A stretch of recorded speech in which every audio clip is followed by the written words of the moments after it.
حضرت مولا علی شیر خدا کرم اللہ تعالیٰ وجہہ الکریم کے زمانے میں روم کے بادشاہ نے کہا یار یہ مسلمانوں کا پتہ تو کرو، یہ آخر کیوں اتنے زیادہ مجاہد ہیں۔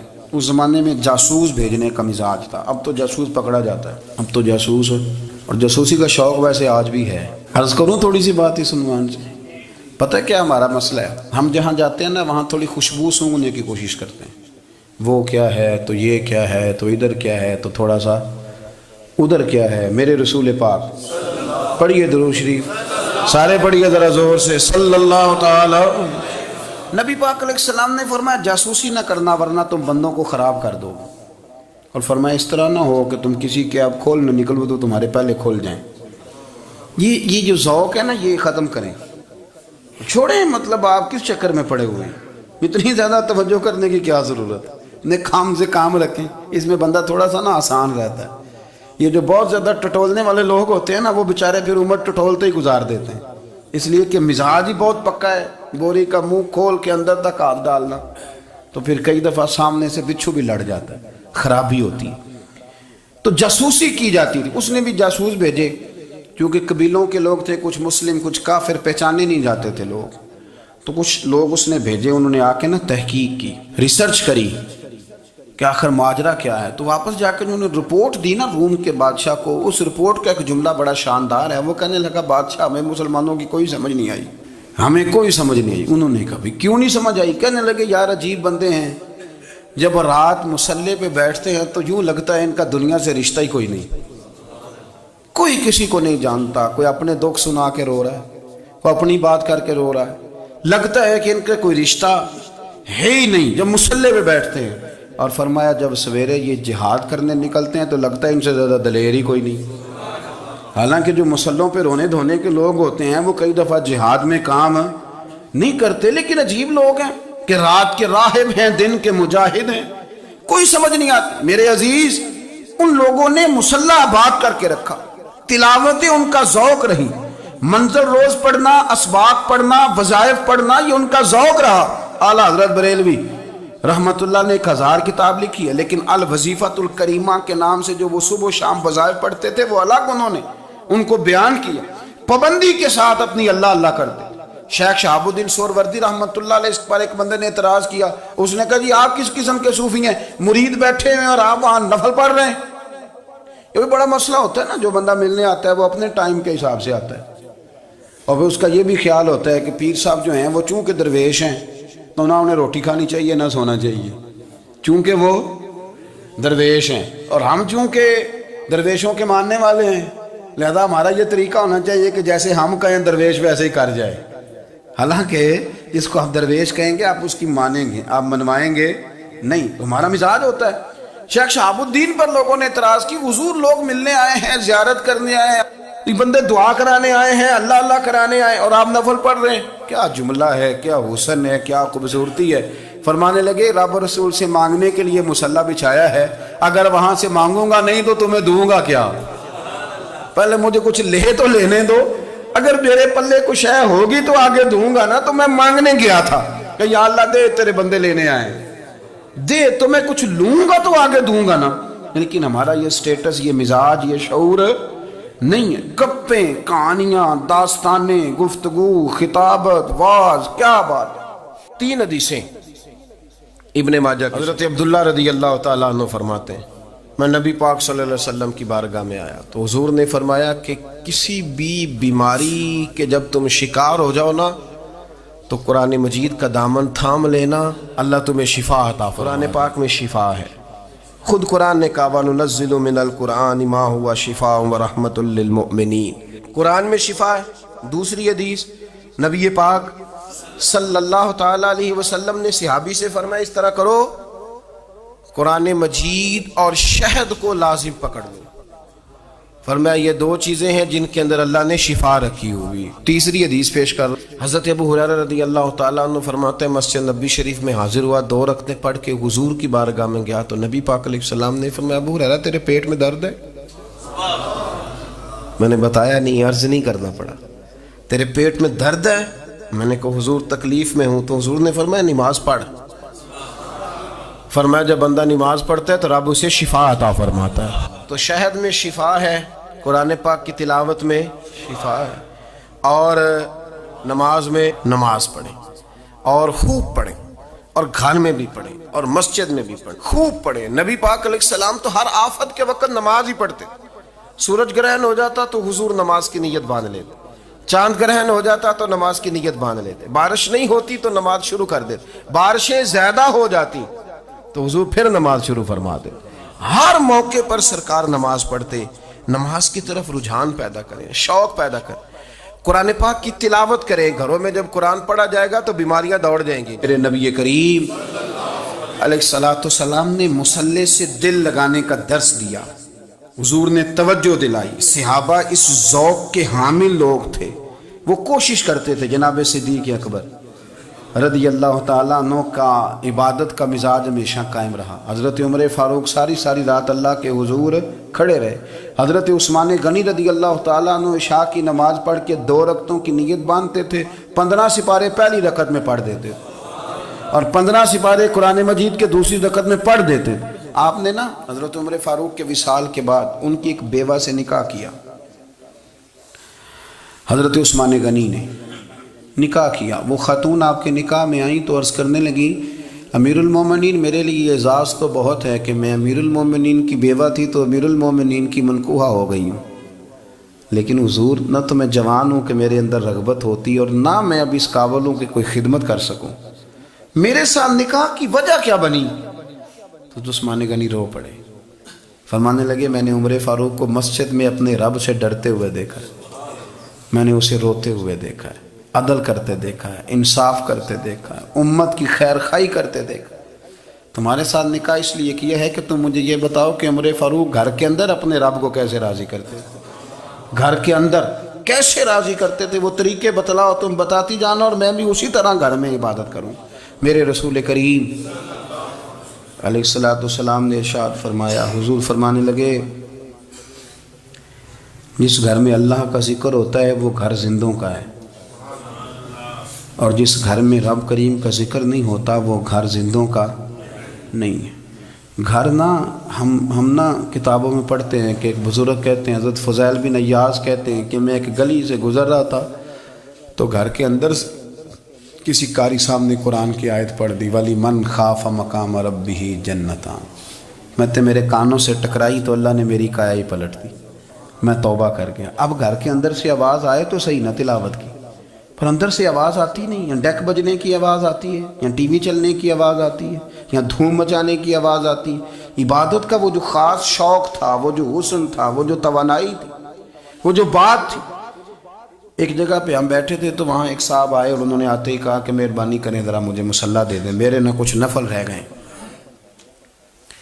تو میں نے وضو کر لیا تو کوئی مصلی مل جائے، مصلی انہیں دے دیا گیا، وہ مصلی لے کے چلے گئے تو پیچھے ایک صاحب نے تبصرہ کیا، کہنے نے کتنا ریاکار بندہ ہے، لوگوں کو دکھا رہا ہے کہ میں نفل پڑھتا ہوں، ہے کوئی بات کرنے والی؟ میں نے اسے کہا، میں نے کہا تو مہربانی کرنا اس طرح کی ریاکاری تو بھی کر، پکڑ مصلی اور جا تو بھی تھوڑی ریاکاری کر کے آ، اٹھ ذرا شکر کر، کوئی یہ ریاکار بھی ملا ہے، کوئی نفل پڑھ کے ریاکاری کر رہا ہے۔ اللہ کا میں کہتا ہوں کو پڑھے تو صحیح نہیں، یار یہ کوئی دور ہے نفل پڑھنے کا؟ اس میں تو لوگوں کا مزاج ہی نہیں، طبیعت ہی نہیں۔ میں نے کہا چل مہربانی کر یہ لے مصلی اور تو بھی جا تھوڑی سی یا کر یا ریاکاری کرو تو صحیح نا، مزاج ہی نہیں، ذوق۔ جمعے کی نماز پڑھ کے یوں دنیا بھاگتی ہے، او ہو پتہ نہیں کون سی پیچھے آگ تھی جو بجھائی جائے گی، اور آج تک لوگ مسئلہ پوچھ رہے ہیں کہ جمعے کی بعد والی سنتیں کتنی ہوتی ہیں۔ میں نے کہا کتنے سال ہو گئے جمعہ پڑھتے، کتنے سال ہو گئے، ابھی تک سنتوں کا نہیں پتہ، ابھی تک نے علم کے پہلے کتنی رکھتے ہیں اور بعد میں کتنی رکھتے ہیں۔ فجر کی سنتیں کب پڑھنی چاہیے، سنو فجر کی سنتوں کے بارے میں۔ میرے رسول کریم سید عالم صلی اللہ تعالیٰ علیہ وسلم سے ایک صحابی نے پوچھا تھا، حضور میری فجر کی سنتیں رہ گئیں یا رہ جاتی ہیں تو حکم کیا ہے؟ کیا انداز ہے حضور کا، بخاری مسلم کے لفظ سنو۔ حضور سید عالم صلی اللہ علیہ وسلم فرمانے لگے، اس نے کیا پوچھا تھا، حضور جواب کیا دیتے ہیں؟ فرمایا فجر کی سنتیں کبھی نہ چھوڑنا، فجر کی پہلی 2 سنتیں کبھی نہ چھوڑنا۔ یا رسول اللہ صلی اللہ تعالیٰ علیہ وسلم میری رہ گئی ہیں، رہ جاتی ہیں۔ فرمایا فجر کی 2 سنتیں نہ چھوڑنا، فرمایا فجر کی پہلی 2 سنتیں مجھے دنیا اور دنیا کے اندر جو کچھ ہے وہ سب سے زیادہ پیاری ہے۔ فجر کی 2 سنتیں دنیا اور دنیا میں جو کچھ ہیں مجھے وہ سب سے زیادہ پیاری ہیں، اس لیے فجر کی سنتیں نہ چھوڑنا۔ اپنا ذوق، اپنی طبیعت، ہم نے نا ذوق غلط بنا لیا ہے۔ اگر 20 بندے کہہ بھی دیں گے تو نے بڑی شاندار تلاوت کیا تو کیا اس سے بنے گا؟ 100 بندہ کہہ بھی دے تیری کیا بات ہے، کیا بات ہے نعت خاں کی، کیا بات ہے علامہ صاحب کی، پیر صاحب کی، پیر مہر علی شاہ صاحب رحمۃ اللہ علیہ۔ آپ تشریف فرما تھے تو آپ کے ایک ہی بیٹے بابو جی جن کو کہا جاتا ہے، جس دن صاحبزادے پیدا ہوئے تو خادم نہ وہاں سے نکلا۔ ان لوگوں کے شوق اور طرح کے تھے نا، تو ان کی توجہ بھی اپنے شوق کی طرف رہتی۔ تو خادم نکلا اندر سے، پیر صاحب مبارک ہو، پیر صاحب مبارک ہو، پیر صاحب مبارک ہو، پیر صاحب مبارک ہو، شور کر رہا ہے۔ تو پیر صاحب کو وجد ہو گیا، اللہ اکبر اللہ اکبر اللہ، وہ کیا ہوا، کس بات کی مبارک دے رہے ہو؟ عرض کی حضور اللہ نے بیٹا دیا۔ تو آپ فرمانے لگے اچھا حضور آپ کیا ہوا، آپ تو پریشان ہو گئے۔ فرمانے لگے جب تو نے 3 دفعہ کہا نا مہر علی کو مبارک ہو، تو میں سمجھا تھا شاید تجھے کسی نے بتا دیا ہے کہ مہر علی سے اللہ راضی ہو گیا۔ میں سمجھا تھا کہ شاید تو یہ خبر لے کے آیا ہے کہ کسی نے بتایا ہے کہ مجھے آج خبر ملی ہے کہ مہر علی سے رب اچھا پتر ہوا ہے، الحمدللہ اللہ کا شکر ہے، پر میرے لیے مبارک کا دن وہ ہوگا جب میرا رب کہے گا کہ میں مہر علی سے راضی ہوں، میرے محبوب کہیں گے کہ میں مہر علی سے۔ آپ بات کو سمجھیں، شوق ہی کسی اور طرف تھا، دل ہی کہیں اور لگا ہوا تھا، طبیعت ہی کہیں اور مائل تھی۔ کوئی وظیفہ پوچھتے تھے تو پڑھتے تھے وہ لوگ، کچھ اللہ اللہ انہیں بتائی جاتی تھی تو کرنے کا ذوق رکھتے تھے، طبیعت تھی، قائل تھے۔ حضرت ربیع کہتے ہیں میں بڑی دور سے سفر کر کے گیا حضرت اویس کرنی سے ملنے، بڑی دور سے، اور جب میں پہنچا تو فجر کا وقت تھا، تو حضرت اویس کرنی کو میں نے پا لیا، تو وہ نماز پڑھ کے نا قرآن شریف لے کے بیٹھ گئے۔ فرماتے ہیں اشراق چاشت کا وقت ہوا تو نفلوں کی نیت باندھ لی۔ محدث ابن الجوزی نے لکھا ہے، فرماتے ہیں پھر جب زوال کا وقت ہوا تو مسجد میں جھاڑو دینے لگ گئے۔ زور کی نماز پڑھ کے تو عصر کی تیاری تک وہ مسجد میں بیٹھے رہے، اور میرے نبی پاک علیہ السلام نے فرمایا جو نماز کے انتظار میں بیٹھا ہو وہ نماز ہی میں ہے، وہ نماز ہی میں ہے۔ فرمایا میری دنیا، میری امت کی جو رہبانیت ہے نا وہ اتنی ہے کہ نماز کا انتظار کرے، اذان کے بعد نماز کا یہ راہب ہیں، یہ اس وقت چھوڑ کے بیٹھے ہیں سارا کچھ۔ فرماتے ہیں عصر تک انہوں نے اللہ اللہ کی، پھر مغرب تک کی، عشاء کی نماز ہوئی تو نماز پڑھی تو وہ تھک گئے۔ اب مجھے وہ فارغ ہوں مصلی چھوڑے تو میں ملاقات کروں نا، یہ آپ حیران نہ ہو کہ اتنی دیر بندہ کیسے اللہ اللہ کر، ہم نے کی نہیں نا اس لیے ہم پریشان ہیں۔ جو عادی ہوتے ہیں وہ کر بھی لیتے ہیں، وہ یہ کام، میری بات کی سمجھ آ رہی ہے؟ جب جاتے ہو کسی دفتر میں تو 8 گھنٹے کھڑے رہ لیتے ہو نا، مجبوری ہوتی ہے تو کھڑے رہا جا سکتا ہے۔ پاسپورٹ کے دفتر بولیے، امیگریشن کی لائنوں میں، اور میں نے تو امبیسیوں میں بندے 12 گھنٹے پہلے جا کے کھڑے دیکھے، رہ لیتے ہیں کھڑے۔ تو اگر ان کاموں کے لیے رہا جاتا ہے تو اللہ رسول کے لیے بھی کھڑے رہا جا سکتا ہے۔ تو فرمانے لگے کہ جب عشاء کی نماز کے بعد آخر انسان تھے، تھک گئے، نیند کا غلبہ ہوا تو تھوڑی ایسے آنکھ بند ہوئی تو کھلی تو رونے لگے۔ حضرت ویسے کرنی رو کے کہنے لگے مالک مجھے غافل تو نہ کر، ابھی میں نے کیا بھی کچھ نہیں، دن ختم ہو گیا، کوئی نفل نہیں، کوئی اللہ اللہ نہیں، اللہ مجھے غافل نہ کر، میری مدد فرما۔ فرماتے ہیں جب وہ روئے تو میرے ساتھ جو شخص تھا میں نے کہا اٹھو چلیں، کہنے لگا حضور ملنا نہیں، فرمایا جو میں لینے آیا تھا وہ مجھے مل گیا ہے، جو میں ان سے سیکھنے آیا تھا وہ مجھے نصیب ہو گیا، اب اور میں نے کیا لینا، ختم ہو گئی بات، اٹھو چلیں۔ اللہ کے بندوں نے حضرت ربیعہ بن کعب اسلمی رضی اللہ تعالیٰ عنہ فرماتے ہیں، کہتے ہیں جب بنو قریظہ اور بنو نذیر یہودیوں کے ساتھ حضور علیہ السلام نے جنگ کا اعلان فرمایا تو وہ دشمن ہو گئے، ہمیں خطرہ تھا کہ وہ رات کو کہیں محبوب کو تکلیف نہ دیں، تو کچھ لوگ نا تلواریں لے کے نبی پاک کے دروازے پہ پہرے داری کرتے تھے۔ گن مین رکھنا حرام نہیں، اگر کسی کو واقعی خطرہ ہو تو اس کے لیے سنت بھی ہے۔ حضرت علی المرتضیٰ تلوار لے کے حضور کے گھر کا پہرا دیتے تھے۔ حضرت ربیعہ بن کعب اسلمی رضی اللہ تعالیٰ عنہ فرماتے ہیں کہ رات میری ڈیوٹی تھی کہ میں حضور کے گھر کا پہرا دوں گا، تو فرماتے ہیں میں باہر سن رہا تھا، ساری رات ہی میرے نبی پاک نے اللہ کی تسبیح پڑھی، ساری رات، کبھی تسبیح، کبھی تحلیل، کبھی تحمید، کبھی تکبیر، ساری رات۔ فرماتے ہیں ساری رات حضور پڑھتے رہے اور ساری رات ہی میں سنتا رہا، مجھے اونگ آ گئی، میری آنکھ لگ گئی، حضور ابھی پڑھ رہے تھے، میں تھک کے سو گیا، اور فرماتے ہیں جب میری آنکھ دوبارہ سے کھلی تو میرے کانوں میں پھر کوئی چیز گونجی، تو میں نے کان لگایا تو میرے حبیب ابھی بھی اللہ کو یاد کر رہے، ساری ساری رات حضور رب کی عبادت کرتے، اسی لیے تو کہا یا ایھا المزمل قم اللیل الا قلیلا، حبیب ساری رات تو نہ جاگا گا، تھوڑا آرام بھی کر لیے گا۔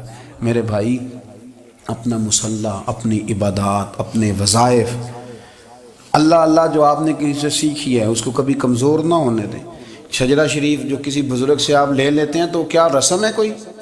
اس پہ کچھ لکھا ہوتا ہے، وہ پڑھنے کے لیے دیا جاتا ہے، اس پہ لکھا ہوتا ہے کہ یہ اللہ اللہ آپ نے کرنی ہے۔ ساری زندگی کسی اسکول میں داخل ہو گئے اور وہاں جا کے آپ نصاب ہی نہ پڑھیں، کتاب ہی نہ کھولیں تو پاس ہو جائیں گے؟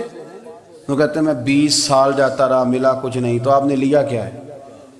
ایک اتنی سی کتاب تھی، اس کو تو کھول کے آپ دیکھ نہیں سکے، اس کے وظائف تک تو رسائی نہ ہوئی، اس لیے کہ اللہ اللہ کرنا مشکل ہے اور تصویر کھنچانا یہ آسان کام ہے۔ تو جو آسان ہے اس طرف ہماری توجہ لگی رہتی ہے اور جو مشکل ہے اس طرف ہم ذوق پیدا نہیں کرتے۔ یا ایھا الناس اعبدوا ربکم الذی خلقکم والذین من قبلکم لعلکم تتقون، اے لوگوں اس رب کی عبادت کرو جس نے تمہیں پیدا کیا اور تم سے پہلوں کو پیدا کیا، اس لیے عبادت کرو کہ تم پرہیزگار ہو جاؤ گے۔ مالک سمجھنے